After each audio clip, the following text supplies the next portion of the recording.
Cette histoire est arrivée à l'arrière-grand-père de Kevin, en Irlande, dans les années 30. Le soir en question, son arrière-grand-père, que nous allons appeler Alan, était dans son bar préféré. Ce soir-là, il a décidé de rester plus tard que d'habitude. Il n'est rentré que vers 1h du matin, une fois qu'il s'est senti assez sobre pour rentrer en marchant.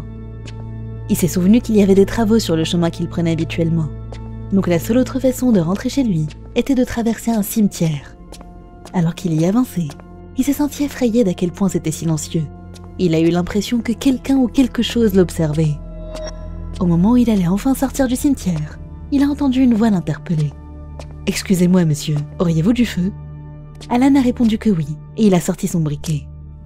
Dès qu'il l'a allumé, il lui a échappé des mains et est tombé par terre. Il s'est baissé pour le ramasser, mais ce qu'il a vu l'a plongé dans la terreur. Ce qu'il avait devant les yeux n'était pas des pieds, mais des sabots de chèvre plus précisément. Ils étaient énormes et il n'y en avait que 2, comme pour des jambes humaines. Alan a levé la tête, horrifié. Les seuls mots qui lui sont venus à l'esprit pour décrire ce qu'il voyait étaient « chose ». Une fois qu'il a réalisé ce qu'il avait sous les yeux, il s'est enfui en courant tellement vite qu'il ne se souvient même plus de ce qui s'était passé après. Depuis cette nuit-là, Alan n'est plus jamais resté au bar après minuit. Il ne savait pas ce qu'il avait vu exactement cette nuit-là, mais il savait au moins que ce n'était ni humain, ni animal. C'était peut-être un démon, ou peut-être même Satan lui-même. Alan ne l'a jamais su, et il n'avait pas spécialement envie de le savoir.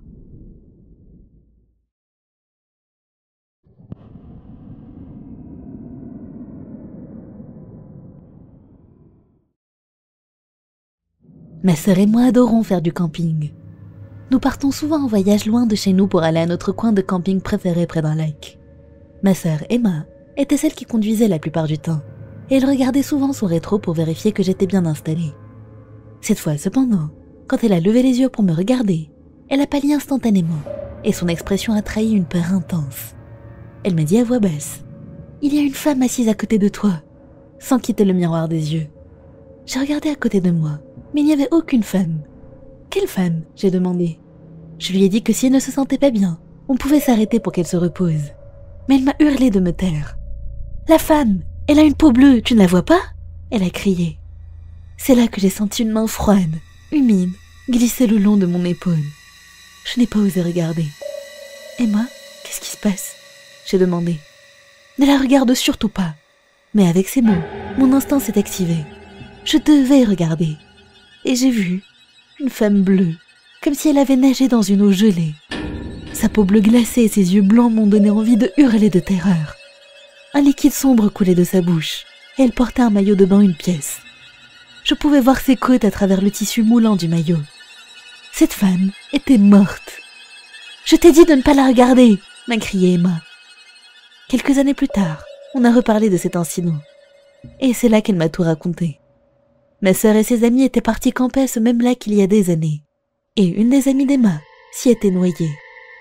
Emma se sentait toujours coupable de n'avoir rien pu faire, alors qu'elle aurait été capable de la sauver. Cette femme morte m'accompagne depuis, à chaque fois que je vais à ce lac.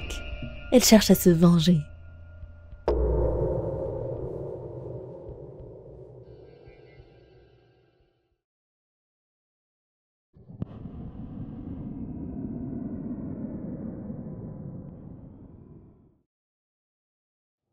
Cette histoire est arrivée à Sacha il y a une bonne vingtaine d'années, quand il était lui-même dans la vingtaine.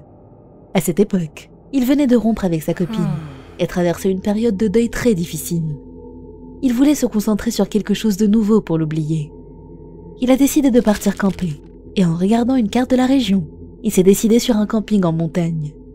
Parmi les multiples montagnes de la région, il y en avait une à laquelle il n'était jamais allé. Son choix s'est donc porté sur celle-ci. Une fois arrivé, il s'est engagé sur un sentier, et au début tout paraissait normal.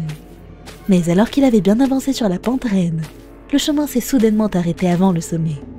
Mais il n'avait pas envie de baisser les bras et de rentrer chez lui toujours aussi triste. Il a donc continué à grimper à travers la forêt malgré l'absence de sentier défini. À un moment donné, il a entendu quelque chose bouger au-dessus de lui. Sacha s'est arrêté, gagné par l'inquiétude, pensant que c'était un animal sauvage. On aurait dit un animal en train de dévorer violemment quelque chose. Sacha s'est accroupi au sol et a lentement regardé dans la direction d'où venait le bruit.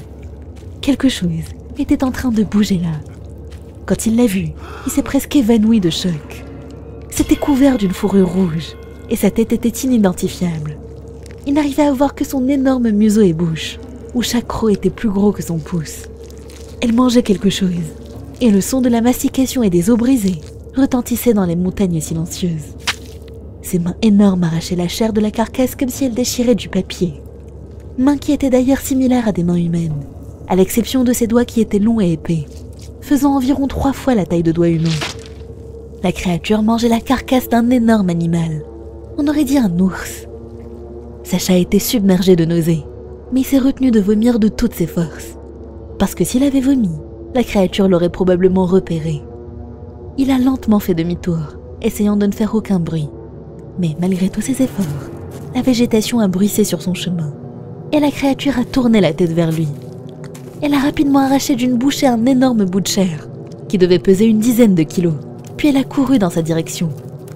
Quand elle a levé son corps, Sacha a constaté qu'elle faisait près de 3 mètres de haut, et la vue de son corps immense et son apparence terrifiante lui a coupé le souffle. Ses yeux étaient d'un jaune luisant, et ses pupilles étaient tellement petites qu'elles étaient presque invisibles. La chose a couru sur ses 2 jambes comme un humain. Elle a couru vers Sacha à une vitesse terrifiante, la gueule remplie de chair de la carcasse. Sacha a senti sa dernière heure arriver. Il n'a même pas eu la force de crier. Ses jambes étaient faibles, mais il a couru de toutes ses forces. Derrière lui, il pouvait entendre la respiration lourde et les pas rapides très clairement. Il avait même l'impression que l'air que la chose exhalait lui frôlait le dos.